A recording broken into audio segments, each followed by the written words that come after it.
Okay, so this recording is going to show us how to navigate through the PDE tool so you can get to your rosters and communicate with your participants in your course. The first thing you're going to do is go to the portal page and click on the PDE tool. Once you open that up, you should have a tab now that says Instructor because I've listed each of you as instructors in your course, so you'll click that on. Next, you'll go to Course Administration.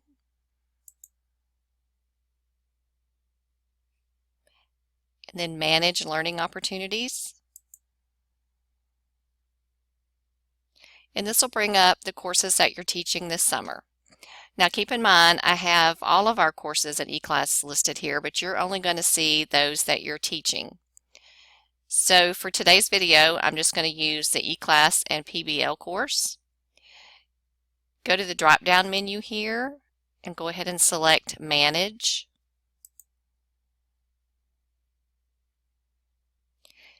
This brings up the whole page about your course. This here is the course number. This is the description that was submitted in the flyer and all the information that participants have gotten about your course.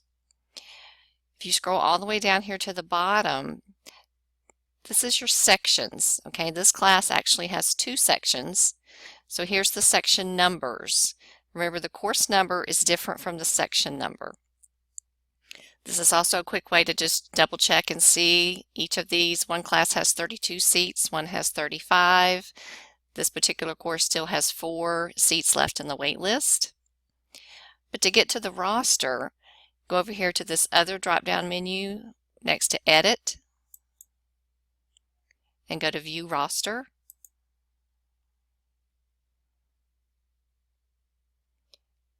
And here's the roster for this particular course.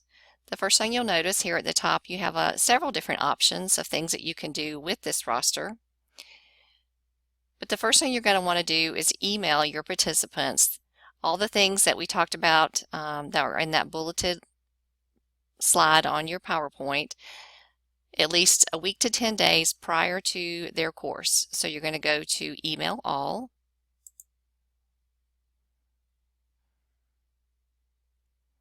Put your subject area, anybody that you want to CC on this email.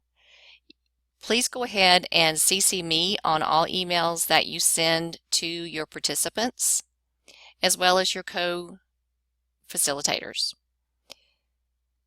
You'll put your information here. If you need to attach a file, you can do that here.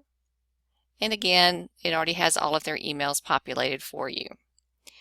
Down at the bottom are those on your wait list. You do not want to check these on the wait list or they're going to get your email and think that they've been added to the list. Once you've done that, hit send and your email will be sent to your participants. For today, I'm going to hit cancel.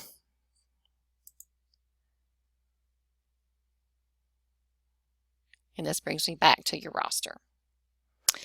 The only other thing up here that you might want to do is a location summary.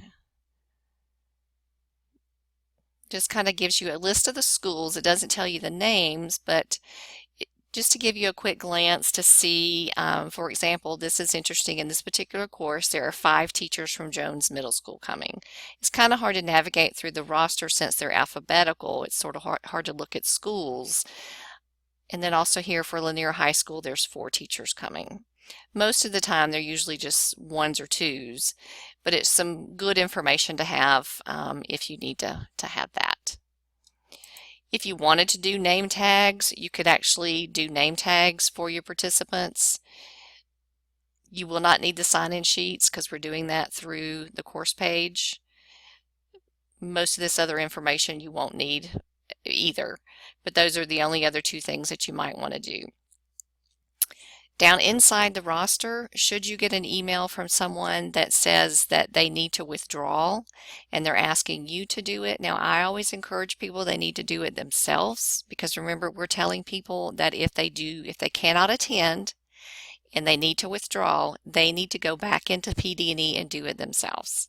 However, you will have some people that say they can't find it or they're unable to do it. If it is at least a day or two prior to their course, then no, they will not be able to do it, and you will need to do that for them.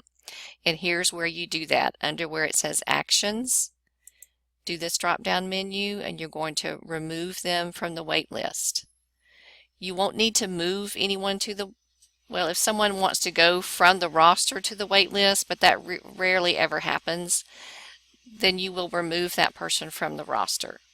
When you remove someone from the roster, a person on the wait list is automatically bumped up to the roster. If you wanted to get more information about the participant in addition to what school they teach, you can hit Show More, and it tells you the instructional subject, which for an elementary teacher, of course, would be all subjects. If this were a high school teacher, the instructional subject might say language arts, or it might say math. When you're done with these, if you'll scroll all the way down, and this list is, by the way, alphabetical, so you wouldn't most often not have a second page, but if you did, then you would just hit the next page. But come back up here to the top and hit Done. And then you're back to your Manage course page. Brings you back to your two sections. Hit Done again. And then you're back to the main page where your learning opportunities. So it's pretty simple to navigate. Just a couple of clicks, but if you ever get lost, just follow these tabs up here or go back to Manage Learning Opportunities.